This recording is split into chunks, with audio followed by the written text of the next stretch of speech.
Welcome back. All right, so we're going to review the first four games today in the National Hockey League. All the matinee action on the board here. We've got an 80s game, we've got an extermination, and we almost had another 80s game on this board too. So scoring is up, and so we'll see if that stays the case come playoff time. Probably not, but anyways. Islanders in Philadelphia to start things off. Islanders had to win to stay in the playoff hunt. Hogberg versus Ersson. Shots are 3-1 Islanders at 3 minutes. Flyers press at 6 minutes. Islanders get some pressure. They're kept to the outside. Michkov fires one wide on a breakaway. Couturier is then denied from the doorstep. There's a power play for the Islanders. That lasts 3 seconds. Becomes 4-on-4. Horvat has a rush chance that's held. Obviously, everything gets killed off there. Romanov's denied on a net drive by the Islanders. With 3:28 left, the Islanders get a power play. That's killed off. It's 0-0 after 1. Second period, early press by the Islanders. The Flyers end up drawing a power play, and they score on it at 3:28. Forster, who's been hot to end out the season here. Couturier and Michkov with the assists there. So at 3:28, it's 1-0 Philadelphia. Shots are 3-2 for the Islanders at 5 minutes. Palmieri can't bury one in close. The Islanders get a power play. They score on theirs as well. At 10:54, Lee tips in a net feed. Dobson and D'Angelo with the assists. Islanders press with 8.5 minutes left. The teams trade rushes. Holmstrom to Pajot, near miss there. And then at 17:58, Dobson gets his 10th of the season. Buries one via a 2-on-1 rush. Horvat and Mayfield with the assists. It's 2-1 Islanders. Things get pushed in a hold by Hogberg. The Islanders press to close out the period, and they're up 2-1 after 2. Third period. Hitting's ramping up early. Shots are 2-1 for the Islanders at 4 minutes. But at 4:29, Pelche goes 5-hole on a rush on what was the second shot of the period for Philadelphia. Tippett and Paling with the assists. We're tied at 2. We get a power play for the Islanders. That becomes 4-on-4. Everything gets killed off there. And then at 10:34, Forster scores 5-hole from the inner slot. He gets that one from Tippett and Cates to give Philadelphia a 3-2 lead. Islanders look to respond. The Flyers draw a power play. There's a shorthanded chance by Holmstrom. That's held. Power play's killed off. The Islanders press with 3.5 minutes left. Engvall went down. He was grabbing at his leg, so that looked like ligament. Like, to me, just, watching from a distance, looked to me like potential ligament. So, considering how close to the end of the season we are, may very well be season ending. Goalie pull happens with 2 minutes and 50 seconds left. At 18:59, a 6-on-5 goal by the Islanders. Horvat fires one past a screen. D'Angelo and Lee with the assists. 3-3 tie. We're going to overtime. The Flyers controlled early. Lee has a net drive chance that's blocked, and in the end, we go to the shootout. Now, they were on the brink of elimination, and it's Bobby Brink's goal that eliminates them. Yep, Brink gets the shootout winner, and it's a 4-3 shootout victory for the Flyers. They go to 33, 37, and 9 with the win. With the shootout loss, the Islanders 34, 33, and 12 on the season. Shots on net, 12-8 Islanders in the first, 14-4 Islanders in the second, 10-9 Islanders in the third, and they outshoot Philadelphia 3-1 in overtime. So the overall shots, 39-22 for the Islanders. Power plays, both teams go 1 for 4. The hits, 19-16 Islanders. Hogberg saves 19 out of 22. Ersson, good night for Ersson, or good afternoon for Ersson. 36 saves on 39 shots. All right, next up, Washington and Columbus. And yes, I have the primate magnet on the board. Even though it wasn't 100 penalty minutes, I thought, you know what, I'll put that up because it got kind of ugly in this one. Shepard versus Greaves. There was no Ovechkin in the lineup. Lots of guys getting rested down the stretch here, which it's going to cause problems with the power rankings. At any rate, at a minute, Werenski wires one glove side from the left circle. Monahan with the assist. So that's that 21st goal I talked about in the news video earlier today. Then at 4:45 on what's their second shot on net, Columbus scores again. It's Kent Johnson from Van Riemsdyk. Columbus looks for another. Columbus then gets a 3-0 goal, but it deflected in off a linesman. They're not in play. You can't score off of an official. Leonard has a net drive chance that's held. Shots are 5-4 Washington with 9 minutes left. Columbus presses with 5.5 minutes left. Things get pushy on a hold by Shepard. Fantilli flattens Leonard. Puck goes the other way, and Fantilli goes top shelf on a rush. Kent Johnson and Van Riemsdyk with the assists at 19:24, while Leonard is down.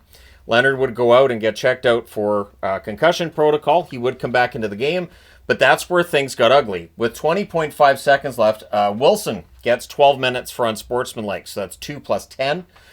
So that power play rolls over into the second period to score 3-0 Columbus. Caps finish the kill. No shots on net for Columbus there, but at 2:01, Fantilli gets the second goal of the game. It's a point shot pass to screen. Matejchuk with the assist. Columbus looks for another. Marchenko has a net drive chance that's saved. And then at 4:37, Monahan puts in a rebound on a rush. Marchenko with the assist. Then at 5:14, on a pass from behind the net, Cole Sillinger gets a goal. Voronkov with the assist. It's 6-0 in favor of the Columbus Blue Jackets. Things get pushy on a hold by Greaves. Then we had a fight between Leonard and Corrali as everybody else is pushing and punching on the ice. Leonard would stay in the game, and honestly, the kid's kind of shown his toughness. We then had a fight later on between Sandin and Van Riemsdyk. Then with 3:36 left, there's a Caps power play. That gets killed off. It's 6-0 for Columbus after 2. Third period. Shots are 3-0 Columbus at 3 minutes. Columbus presses at 4.5 minutes. Provorov has a slot shot that's kicked aside. Things get kind of scrummy with 9:42 left. And Columbus emerges from all that scrumminess with the power play. Not the usual power play guys out there either. Voronkov plays during his 10-minute misconduct. So he can during the confusion of everything that's going on, I guess Dean Evison didn't realize that Voronkov had been given a 10-minute. So the referee has to go there and explain, yeah, so this guy they're putting out on the ice, he's not supposed to be in the game, so that was dumb. He didn't say it that way, but that's how it came off. So it becomes 4-on-4 for 8 seconds. Everything gets killed off. Columbus presses with 3 minutes left. And at 17:39, Van Riemsdyk gets a goal to go with his 2 assists earlier in the day. Olivier with the assist as he buries one from the doorstep. Caps press in the final minute, but yeah, 7-0 Columbus. They go to 37-33 in ninth. They're still mathematically alive. With the loss, the Washington Capitals 50-20-9 on the season. They're 2-5-1 in their last 8. I have some concerns with the Caps. Shots on net. Oh, first off, there were 76 penalty minutes in this game, so I put the primate on the board. Shots on net, 8-6 Columbus in the first, 8-5 Columbus in the second, 10 apiece in the third. Final shots, 26-21 for Columbus. Power plays, Washington 0 for 3, Columbus 0 for 2. The hits, 22-21 for Columbus. I think people are surprised by some of the pop references and then some of the phrases I might use, but I watch White Lotus. Shepard with 19 saves on 26 shots, and Greaves saves all 21 shots for his first career shutout.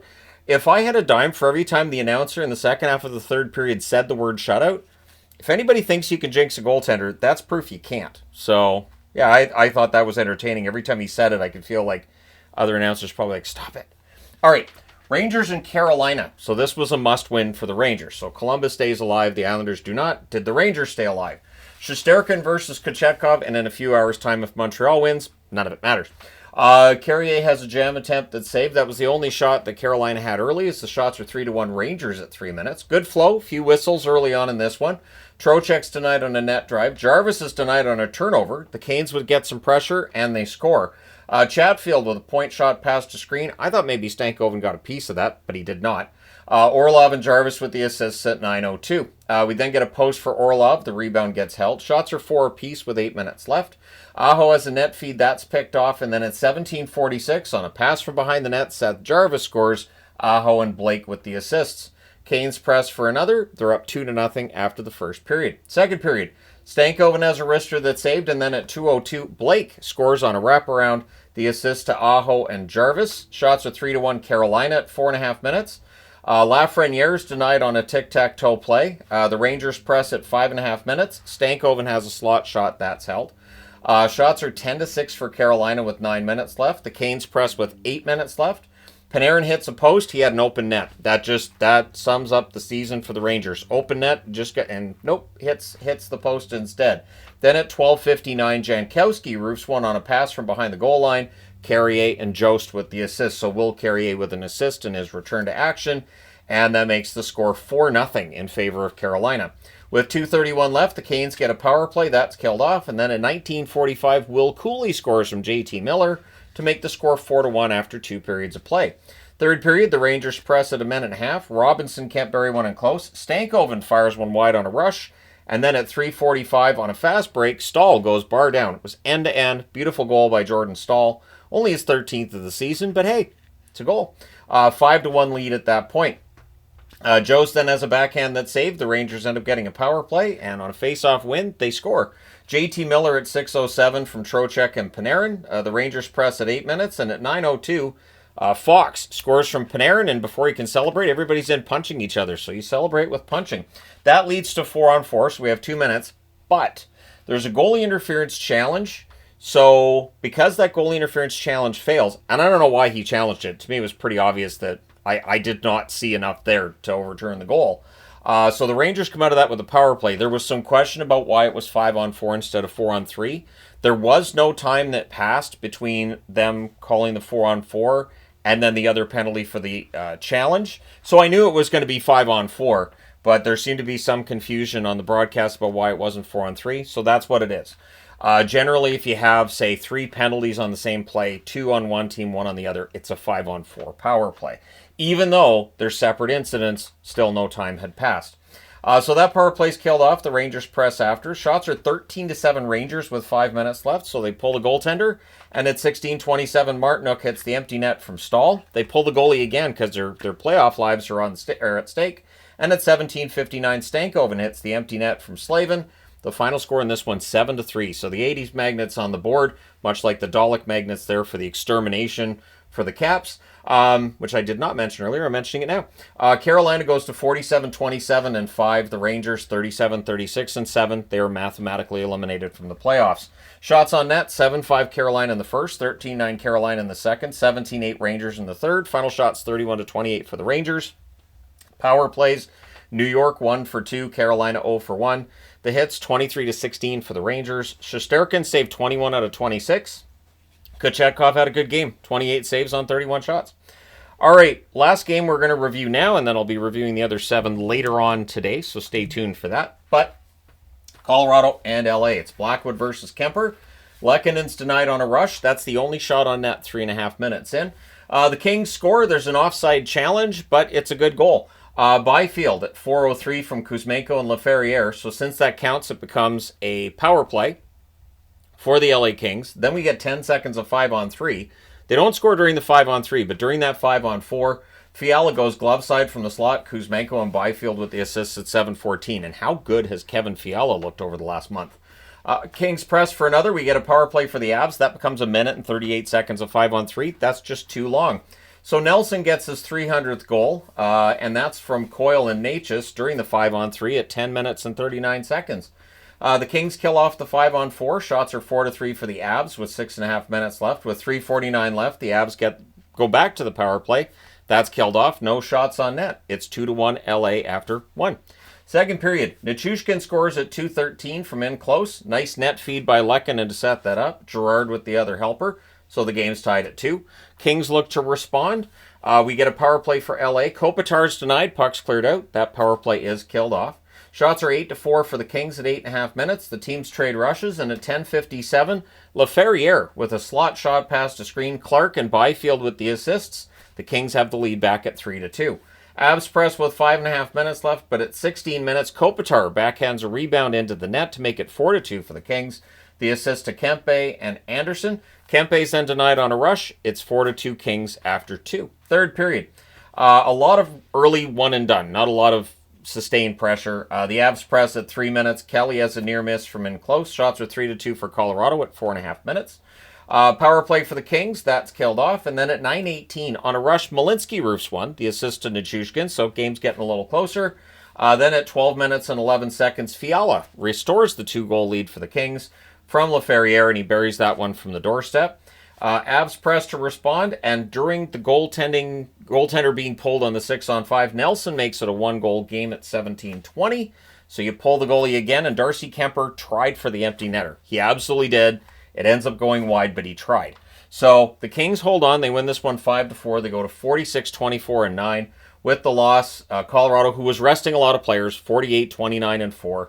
Shots on net, 6-5 LA in the first, 16-11 LA in the second, 11-10 LA in the third. Final shots, 33-26 for the Kings.